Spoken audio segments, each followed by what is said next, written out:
Radio HRDF میں آپ کا استقبال ہے۔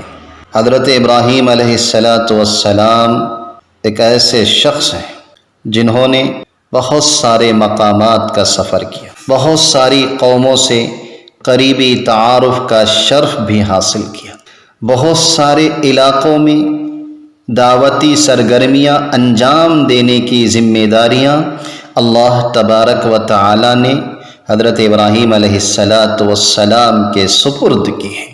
بابلون جو آج عراق کے نام سے مشہور ہے، علاقے ہیبرون جہاں پر آج اسرائیل اور فلسطین ہے، قدیم حجاز جو آج سعودی عرب کے نام سے مشہور ہے، قدیم مصر جو آج ایجپٹ کے نام سے مشہور ہے، میسوپوٹیمیا کا وہ حصہ جس میں آج جورڈان اور سیریا موجود ہے، اس جیسے متعدد علاقوں اور سماج میں حضرت ابراہیم علیہ السلام نے اپنی سرگرمیاں انجام دی ہیں، جس کو تاریخ کی روشنی میں ہم دیکھ سکتے ہیں۔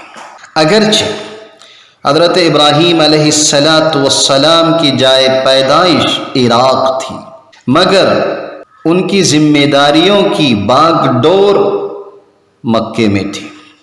مکہ مکرمہ کی بابت حضرت ابراہیم علیہ السلام کے بڑے بڑے خواب تھے، ایسی جگہ جہاں ظلم و استحصال کا کوئی شغاف نہ ہو، سب کو مساوی حقوق ملنے والی جگہ ہو، عدل و انصاف کا منبع ہو۔ حضرت ابراہیم علیہ السلام کے دل میں مکے کے خاطر ایسی تمنائیں اور آرزوئیں تھیں۔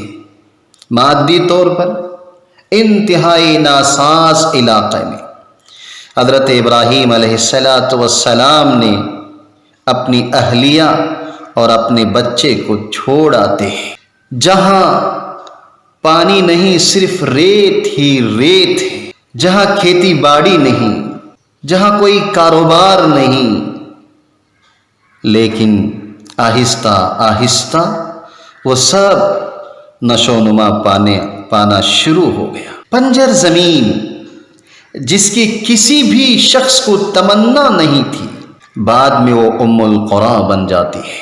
ویران پہاڑوں سے بھرا ہوا صحرا تہذیب و تمدن کا مرکز بن جاتا ہے۔ وہ جگہ جس کو کوئی پسند نہیں کرتا تھا، دنیا اس کی طرف رخ کر کے نماز پڑھنے لگتی ہے۔ حضرت ابراہیم علیہ السلام کے مشن اور جد و جہد کے بارے میں قرآن نے متعدد مقامات پر ذکر کیا ہے۔ حضرت ابراہیم علیہ السلام کی دعا و عمل اللہ تعالیٰ نے قبول کر لیا۔